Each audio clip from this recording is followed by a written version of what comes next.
Ce matin j'ai pris le bus, à l'heure où la ville bâille. Les rues s'étirent encore sous leur couverture de grisaille.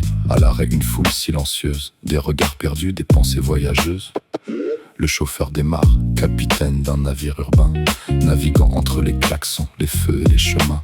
À bord chacun transporte son univers, ses rêves, ses soucis, ses combats ordinaires. Puis le métro surgit, serpent d'acier sous la terre, avalant les passagers sous les tunnels de mystère.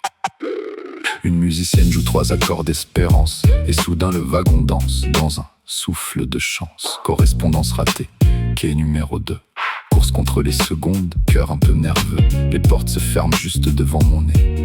Le public connaît bien ce refrain usé, mais dans cette aventure qu'on partage sans le dire, il y a des éclats de rire, des souvenirs à construire, une place qu'on cède, un sourire échangé, des inconnus qui se croisent sans jamais juger.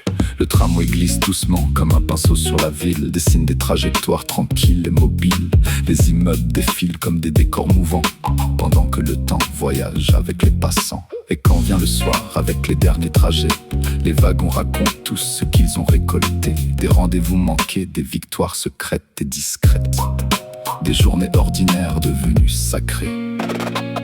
Car les transports en commun, ce ne sont pas seulement des routes, ce sont des milliers d'histoires qui se racontent et s'écoutent. Un immense roman roulant, sans fin ni frontières, où chacun écrit un chapitre avant de disparaître. Alors je garde mon ticket comme un passeport modeste, témoin de ces voyages qui jamais ne protestent.